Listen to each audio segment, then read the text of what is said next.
कुराकास्टको अर्को एपिसोडमा तपाईहरुलाई हार्दिक स्वागत छ।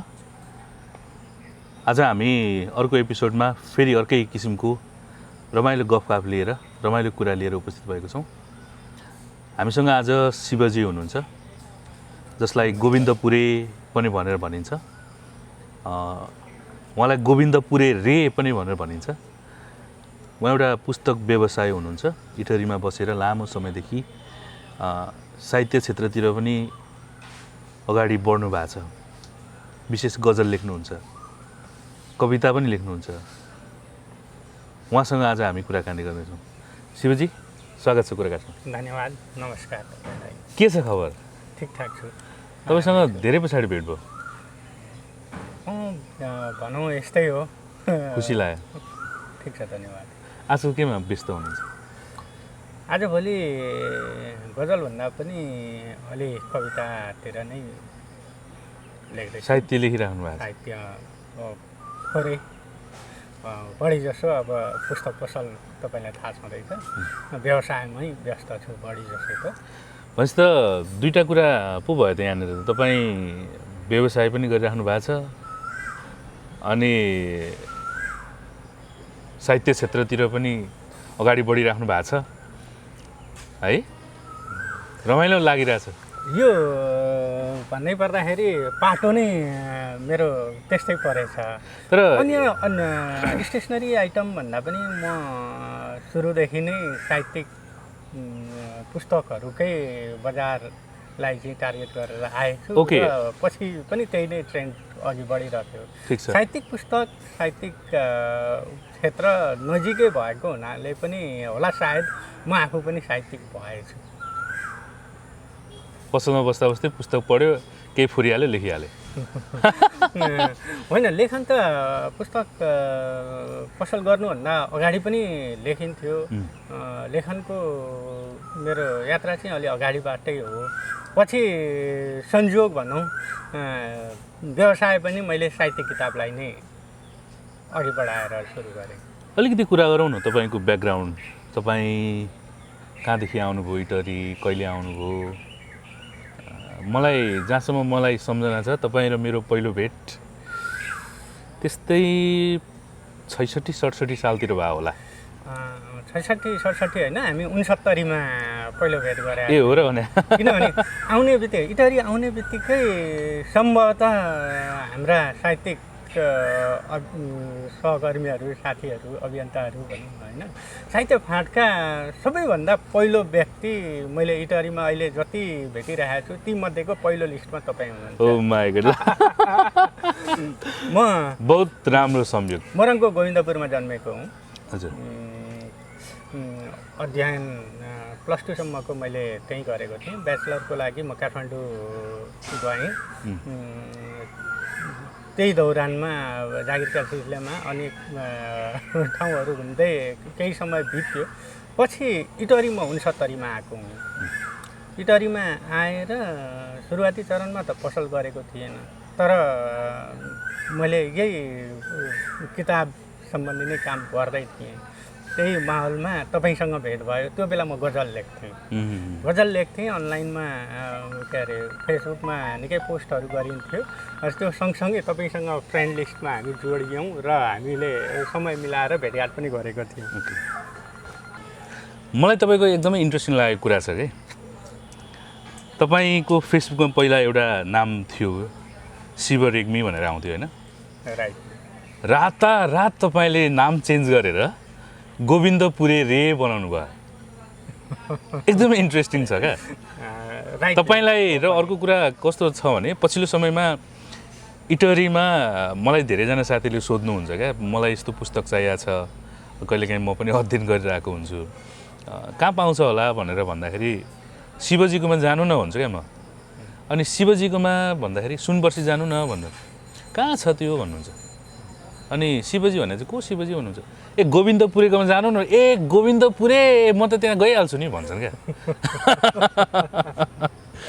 तपाईँको परिचय नै गोविन्दपुरे भइसक्यो क्या। एकदमै। कस्तो लाग्छ तपाईँलाई? एकदम यसमा मलाई एकदमै खुसी लागेको छ। मैले जे सोचेर शिव रेग्मीलाई गोविन्दपुरे बनाएको थिएँ नि, लगभग त्यो उसमा चाहिँ म सक्सेस नै भएँ कि जस्तो लाग्छ पछिल्लो समय है। यो नाम परिवर्तन गर्नु भन्दा के अरे नाम परिवर्तन त के भनौँ एउटा निकनेम जसरी मैले गोविन्द पुरेलाई युज गरेको थिएँ। सुरुमा शिव रेग्मी थियो, पछाडि शिव रेग्मीलाई गोविन्द पुरे ब्राकेटमा राखेँ, अनि पछाडि चाहिँ शिव रेग्मी अगाडि सबै काटेर मैले गोविन्द पुरे मात्रै राखेँ।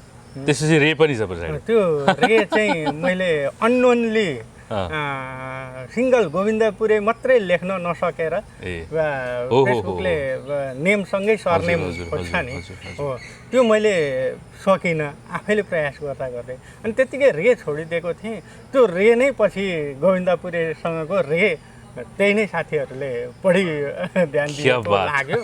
त्यस पछाडि मैले रे काट्ने मनै गरिनँ, आज हामी रे नै रह्यो। आज हामी यो कुराकास्टको एपिसोडमा हामी यो रुखहरू छ, यहाँ खोला बगिरहेछ, एउटा छुट्टै खालको आनन्द आउने एउटा ठाउँमा छौँ, चिन्तन चौतारी। त नामै सुन्दा पनि चिन्तन चौतारी भन्न बित्तिकै पनि त्यो एउटा अर्कै खालको अनुभूति हुन्छ, चिन्तन गर्ने थलो है। प्लस हामीसँग केही पुस्तकहरू पनि छन् यहाँनिर, प्लस हामीसँग अगाडि साहित्य लेखनमा रुचि राख्ने र साहित्य लेखन कर्म गरिरहने मान्छे पनि हुनुहुन्छ। यो आज सायद यो संयोग जुरेको होला। मैले चाहिँ कार्यक्रम यहाँ गरौँ भनेर मैले सोचेको थिइनँ, यसो सोचेँ कहाँ जाउँ त भन्दाखेरि यहाँ जाउँ त, यहाँ बसेर कुराकानी गरौँ, चिया खाँदै गफ गरौँ भनेर यहाँ आयो। तपाईँलाई अब यति धेरै वर्ष तपाईँ साहित्यमा सङ्घर्ष गर्नुभयो, साहित्य लेख्नुभयो, तपाईँलाई प्रायःले सोध्ने प्रश्न होला साहित्य के हो भनेर म सोध्दिनँ तपाईँलाई। अब तपाईँलाई लेखन गर्दाखेरि चाहिँ तपाईँ प्रायः के लेख्न मन पराउनुहुन्छ?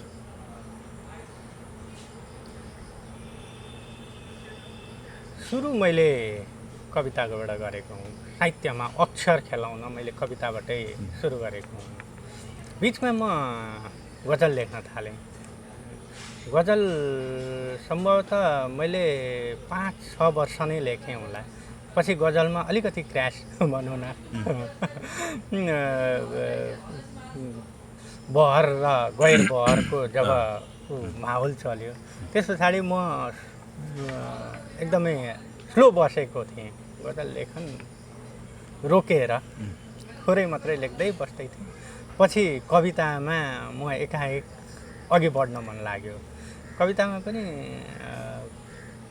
सबै खाले त लेखेको छु, त्यो के अरे हाम्रा समालोचकहरूले निहाल्नुहुन्छ, हामीले भन्न सक्दैनौँ। ठिक छ, साहित्यको कुरा यता गर्दै गरौँ। आज विशेष तपाईँसँग चाहिँ अलिकति रमाइलो खालको प्राय गोविन्द पुरे रेलाई चिन्नेले नथाहा पाएको स्टोरीहरू आज सोध्न खोजेको मैले। त्यस्तो तपाईँ इटरीमा बसिरहँदाखेरि, व्यवसाय गरिरहँदाखेरि तिता मिठा अनुभवहरू होला, कथाहरू आफ्नै होला। त्यस्तो कुनै एउटा इन्सिडेन्ट सेयर गर्नु न हामीसँग, कि जसले गर्दाखेरि तपाईँलाई कहिलेकाहीँ त्यो व्यवसाय नै छोडेर जाउँ टाइपको। किनभने साहित्य लेख्ने मान्छेहरू प्राय भावुक हुन्छन् कि है, कहिलेकाहीँ भावनामा बगेर एकदमै है यो कुरा चाहिँ छोड्यौँ, अर्को कुनै कुरा गरौँ भन्ने त्यस्तो स्थिति, त्यस्तो कथा। कहिले व्यवसाय नै छोडौँ भने जस्तो हुन्छ, कहिले यो होइन यो ठाउँै छोडौँ भने जस्तो लाग्छ। त्यही त हो। तर पनि मलाई चाहिँ त्यो लागेन। इटरीमा बसेर साहित्यमा मलाई जहाँसम्म लाग्छ, अन्यले कसरी बुझ्नुहुन्छ, मैले इटरीमा साहित्यिक पुस्तकको जुन पसल सुरु गरेँ, सुनवर्षी बुक हाउस सुरुदेखि अहिलेसम्म पनि सम्भवतः मैले नाफालाई भन्दा पनि हाम्रा साहित्यिक पाठकहरूको आवश्यकतालाई पूर्ति गर्न गरिराखेको छु कि भन्ने मनमा महसुस भइरहन्छ। होइन, नाफा त अब खै के भन्नु, तपाईँहरूले देखिरहनु भएको छ। पसल गऱ्यो, हामी चाहिँ के देख्छौँ भने व्यवसाय गरेपछि त्यहाँ नाफा पक्का छ। किनभने व्यापारी कुनै पनि व्यापारी नाफा बिना त काम गर्दैन एकदमै। हामीले सोझो अर्थले हेर्दाखेरि त्यस्तो। तर यही कुरा चाहिँ अन्तिम पनि होइन। तपाईँको कस्तो भने म इटहरी नै आउनु ठोकिनुमा पहिलो श्रेय म शिक्षक मासिकलाई दिन्छु। शिक्षक मासिक पत्रिकाको पूर्वाञ्चलको बजार व्यवस्थापन गर्न म पूर्व आएको थिएँ।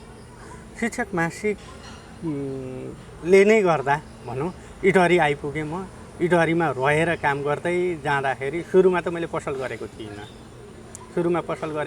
त्यही शिक्षक मासिक महिनामा एकपल्ट आउँथ्यो होइन। 3 दिन डिस्ट्रिब्युसनलाई लाग्थ्यो। मैले यहाँ बसेर विराटनगर, दमक, बिर्तामोड, धरान, धजकुटा, भोजपुर, तेह्रथुम, उदयपुर, पूर्वका मुख्य सहरहरूका सबै पसलमा पनि होइन, सहरका एउटा दुईटा पसलहरू तपाईँलाई डिस्ट्रिब्युसन गरेर। यो कुरा मैले यहीँ रोकेँ, म यसमा आउँछु कि यो तपाईँ व्यवसायमा आउनुभन्दा अगाडि मैले तपाईँको केही कुराहरू तपाईँसँग सङ्गत गर्दै गर्दा र अरूले भनेको सुन्दाखेरि केही कुराहरू मलाई जानकारीमा आछ। आज यो कुरा म खोल्छु हो कि होइन। तपाईँ यो व्यवसायमा हुनुभन्दा अगाडि तपाईँ आफै पनि एउटा शिक्षण पेसामा पनि हुनुहुन्थ्यो। थिएँ म है। थिएँ। एउटा प्राइभेट स्कुलमा काम गर्नुभयो। त्यहाँदेखि त्यसले अलिकति आफूलाई भने जस्तो उपलब्धि नदिए पश्चात तपाईँ वैदेशिक रोजगारका निम्ति भारतका विभिन्न ठाउँमा पनि जानुभयो। त्यो पनि गएँ। थुप्रै साथीहरूलाई यो कुरा थाहा देख्नु नि, म रिसर्च गर्छु क्या। साथीहरूलाई थाहा थिएन यो कुरा है। तपाईँले त्यो भारतसम्म चाहिँ केले लग्यो क्या? किन जानुभएको थियो भारतसम्म? त्यो चाहिँ वास्तवमा म बहकिएर गएको हुँ। वास्तवमै म भारतसम्म बहकिएर गएको हुँ। त्यसका कारणहरू डिप्ली नखोतलौँ, मलाई त्यो लाग्दैन। होइन, आज त त्यो कारण खोतल्नुपर्छ। होइन, त्यसको कारण खोतल्नतर्फ नलागौँ। म बहकिएर गएको थिएँ। जाँदाखेरिका थुप्रै घटनाक्रमहरू पनि छन्। ती सबै कुराहरूभन्दा भारत बसेर मैले पाएको अनुभव र हामी देशमै फर्केर आएर गर्न सक्ने ठाउँ छन्, हामीले देशमै गर्नुपर्छ भनेर जुन ऊर्जा साथ म फर्किएँ नि, त्यही नै मलाई ठुलो लागेको छ। शिक्षण पेसा चाहिँ किन छोड्नु भयो? शिक्षण चाहिँ कस्तो भयो भने शिक्षणको सुरुवात मैले काठमाडौँमै गरेँ। त्यो शिक्षक मासिकमा काम गर्नुभन्दा अगाडि? त्योभन्दा अगाडिको कुरो हो। व्यवसाय म आफू व्यवसायी हुनुभन्दा अगाडिको कुरो हो। म कहीँ श्रम गर्थेँ, तर त्यो श्रमभन्दा पनि पहिलोपल्टको शिक्षण पेसा चाहिँ मेरो आफ्नो थियो, आफ्नै व्यवसाय भनौँ होइन। हाम्रो पारिवारिक एउटा स्कुल खोलियो होइन, दाजुभाइहरू मिलेर। त्यसमा 3 जना बाहिरी पार्टनरहरू हुनुहुन्थ्यो, 3 जना हामी दाजुभाइ थियौँ होइन। अनि स्कुल खोलियो। स्कुल खोल्नासाथ अब सुरुमा त ठुलो दाजुसँग अलिकति हामी भन्दा अग्रज होइन, ठुलो दाजु अनि सानो दाजु, हाम्रो साइलो दाजु भनेको ठुलो बुवाको छोरा हुनुहुन्थ्यो क्षेत्रीको होइन। त्यसरी स्कुल खोली पछाडि दाजु त्यहीँ हुनुहुन्छ, दाजुले चलाउनुहुन्छ भन्ने कन्सेप्टले खोलिएको थियो। उहाँ निकै अगाडिबाट शिक्षामा मेहनत गर्नुभएको मान्छे, तर उहाँको एकाएक उता शुभतारा इन्टरनेसनलमा जागिर आएपछि उहाँ जानुभयो, सिफ्ट हुनुभयो। अनि मैले र भाउजूले स्कुल चलायौँ। त्यहाँ म 1.5 वर्ष जति बसेँ। त्यस पछाडि म फेरि निस्किएर अर्को एउटा स्कुलमा अफर आयो, दाजुकै जस्तो। दाजुले स्कुल त खोल्नु भयो होइन, तर अब सुरुवाती चरणमा त्यही हो, आफूले लगानी गर्नुपर्छ। आफै त्यहाँ इन्भल्भ भइसकेपछि लगानी नपुग्न सक्छ। सुरुवाती चरणमा इन्कम कम हुन्छ। त्यो भएर दाजुले बाहिरबाट कमाएर ल्याएर त्यहाँ लगानी गर्नु जसरी गर्नुभयो, त्यसरी नै म पनि बाहिरबाट कमाउन जाने गरेको अफर आयो र म बाहिर गएँ। म पनि ओके, अलिकति तपाईँको प्रेम सम्बन्धका कुराहरू बुझौँ जस्तो लाग्यो मलाई। के थियो त्यति बेला, कसैलाई प्रेम त गर्नुभयो, कस्तो अनुभव रह्यो त? प्रेम अवश्य हुन्छ, प्रेम अवश्य र हुन्छ। प्रेमको अनुभव चाहिँ मान्छेले फरक फरक तरिकाले गर्छ। यसको मतलब मैले भन्नु खोजेको चाहिँ जस्तो तपाईँले प्रेम गरिरहँदाखेरि सफल हुनुभयो असफल हुनुभयो त्यो हाम्रो सरकारको विषय होइन। सबै प्रेम सफल हुन्छ भन्ने छैन, सबै प्रेम असफल हुन्छ भन्ने पनि छैन। त्यो पनि छैन। र मलाई कता कता यसो तपाईँ बहकिएर लागे भन्नु पनि, कतै शिव रेग्मीलाई त्यति बेला प्रेममा भएको बिछोडका कारणले म यहाँ बस्दै बस्दिनँ, मेरो संसारै सक्यो, अब अर्को संसारमा जान्छु भनेर त लागेको त होइन। यो एकदम रमाइलो प्रश्न हो होइन। धेरैले प्रश्न रमाइलो मात्रै होइन, मलाई कहाँ कहाँ त्यस्तो लाग्छ। धेरैले गर्ने शङ्का पनि त्यही नै हो होइन। तर त्योभन्दा पनि म भन्दै थिएँ, त्यही कुरा जोड्दै थिएँ होइन। त्यही कुरा क्लियरली आओस् भनेर तपाईँले क्वेसन राख्नुभएको मात्रै हो होइन। मैले त्यति नै बुझ्छु। अनि काठमाडौँको स्कुलबाट म बाहिर गएँ, बाहिरको स्कुल सुदूर गाउँमा गएँ म 12 विषय सिन्धुपाल्चोक। त्यहाँ बस्दा चाहिँ म त्यहाँ 3 वर्ष बसेँ। म आफै एडमिनिस्ट्रेसनमा छु, म कामदार भएर गएको होइन, म आफै एडमिनिस्ट्रेसनमा छु। प्रिन्सिपल प्रिन्सिपल यता काठमाडौँ हुँदा पनि के अरे प्रिन्सिपल सरहले काम गरेको हुँ र उता 12 विषय जाँदा पनि म प्रिन्सिपल भएरै काम गरेँ। तर त्यहाँ बस्दा सुरुवाती चरणमा त एकदमै रमाइलो नै लाग्थ्यो। म तराईको पनि सुदूर बोर्डर इलाका हो मेरो गाउँ, म जन्मेको ठाउँ। म जन्मेको मात्रै नभनौँ, के अरे ऊ बेला मैले +2 थिएन होइन, आइए पढुन्जेलसम्म 12 लेभलसम्म आइए पढुन्जेलसम्म बोर्डर लाइनमा बसेको मान्छे। काठमाडौँ जाँदा नै आहा हुन्थ्यो। अझ त्यहाँभन्दा म सुदूर हिमाल पुगेँ नि त। 12 विषय पुग्दा त हिमाली जिल्ला हो सिन्धुपाल्चोक, त्यहाँबाट तातोपानी बोर्डर पुगिन्थ्यो होइन। के अरे 25 किलोमिटरमा होइन, 2 घन्टा समथिङ लाग्थ्यो बोर्डरसम्म पुग्दा। बेला बेलामा खासा बजार गइन्थ्यो, रमाइलो गरिन्थ्यो, हिँडिन्थ्यो। अब अझ के अरे म रेसिडेन्सियल जागिरमै थिएँ होइन। म मात्रै होइन, 12-15 जना अन्य सहकर्मी पनि हुनुहुन्थ्यो रेसिडेन्सियलमै। टिमै यताबाट गएको होइन, त्यहाँ पुगेर बनेको टिम। समय त गएकै हुँदो रहेछ। तपाईँ र मेरो भेट भएको पनि यति समय भइसक्यो र पनि अरे हो र भने जस्तो लाग्छ है। अहिले चाहिँ कार्यक्रमबाट हामी छुट्नुपर्छ। तपाईँलाई कुनै कुराहरू त्यस्तो कसैलाई म यो कुरा भन्छु अर्थात् यो कुराहरूमा चाहिँ यसरी बहस हुनुपर्थ्यो भएन, मलाई चाहिँ यो कुराहरू चाहिँ एकदमै एक्सप्रेस गर्न मन छ भन्ने खालको कुनै कुरा छ? त्यस्तो केही छ? एकदमै त्यसमा अब हामीले साहित्यिक गफ पनि गऱ्यौँ, व्यावसायिक गफ पनि गऱ्यौँ। व्यवसायकै प्रकृतिसँग जोडिएको एउटा कुरा चाहिँ एकदमै छ। यो कुरा चाहिँ खास भन्नुपर्दाखेरि हाम्रो स्थानीय निकाय होइन, त्यतापट्टि पनि जानुपर्छ। भर्खरै त के भनौँ, 1 वर्ष बित्न लाग्यो होइन।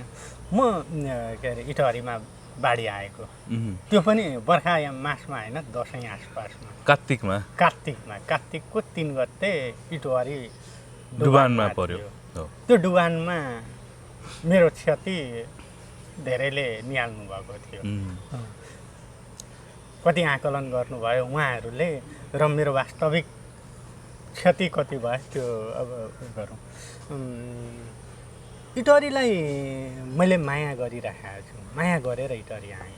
म डेस्टिनेसन खोज्दै अब के अरे जन्मगाउँ गोविन्दपुरबाट मोरङबाट काठमाडौँसम्म पुगेँ, सिन्धुपाल्चोकसम्म पुगेँ। केही समय के अरे भारतमा, छिमेकी मुलुक भारतमा बिताएँ। त्यहाँबाट फर्केर आएदेखि मलाई इटहरी माया लाग्यो। इटहरीमै बसेको छु। इटहरीमा बस्दै पनि मैले 3टा डेस्टिनेसन चेन्ज गरेँ व्यापारकै सिलसिलामा। त्यहाँ इटहरी बजारभित्रकै अहिले म बसिरहेको ठाउँ भनेको तेस्रो डेस्टिनेसन हो।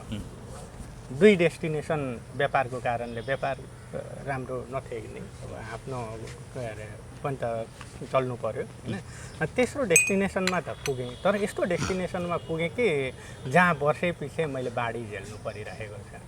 तपाईँको पसलले मैले भनौँ टाउको त मेरैमा आउँछ।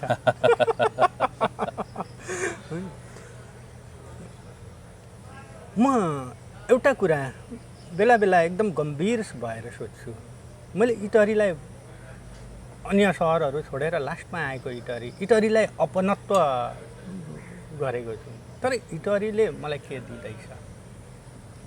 इटहरीले मलाई के दिँदैछ? सधैँ पीडा, सधैँ बाढी। इटहरीको समृद्धि के हो?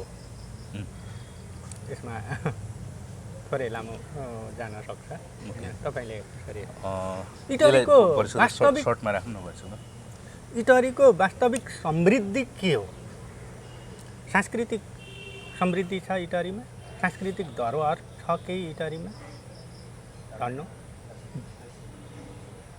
स्वास्थ्य संस्था छैन होइन। शिक्षाका थोरै आश लाग्दा ठाउँहरू थोरै छन् होइन, ती पनि विराटनगर धरान जति त होइनन् होइन। इटहरीमा स्वास्थ्य पनि छैन, शिक्षा पनि छैन, सांस्कृतिक धरोहर पनि छैन, सांस्कृतिक समृद्धि पनि छैन। के छ त भन्दाखेरि व्यापारिक समृद्धि चाहिँ इटहरी हो नि, त्यो कुरा मान्नुहुन्छ? व्यापार र नेपालको डेस्टिनेसनको जक्सन विशेष गरी पूर्वको जक्सन। जब इटहरी व्यापारिक जक्सन हो भने इटहरीको व्यापारलाई टिकाउन स्थानीय सरकारले के गर्नुपर्छ? टिकाउनुपर्छ कि पर्दैन? हामी जस्तो वर्षै पछि डुबिरहने हो भने कति व्यवसाय इटहरीलाई थामेर रोकेर माया गरेर बसिरहन्छन्। यो कुरामा बहस हुनु जरुरी छ। यो कुरामा बहस हुन जरुरी छ। इटहरीको सबभन्दा ठुलो समस्या के हो? 1 नम्बर भाडाको समस्या हो,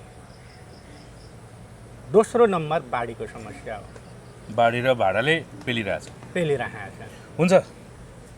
तपाईसँग बाढीलाई जबसम्म कन्ट्रोल गरिन, यति नै सम्झौँ, इटहरीका घरानिया 50वटा मुख्य व्यवसायीले 50वटा व्यवसायीले इटहरी छोडेर हिँड्ने भने, धरान विराटनगर विराटचोक गए भने इटहरीको समृद्धि बाँकी रहन्छ। अब त्यही एउटा व्यापारिक समृद्धि छ इटहरीसँग। 50वटा व्यवसायीले इटहरी छोडेर जाने हो भने अब के बाँकी रहन्छ इटहरीमा? सायद यो कुरालाई हामीले भन्दा बढी स्थानीय सरकारले थाहा पाउला। आजको संवादलाई हामी यहीँ टुङ्ग्याउँछौँ। कुराकानी भयो, धेरै धेरै धन्यवाद। एकदमै धन्यवाद। हामी फेरि पनि कुराकानी गर्न पाउँ तपाईँसँग। हुन्छ, धन्यवाद। र जाँदा जाँदै तपाईँको एउटा गजल सुन्छौँ हामी।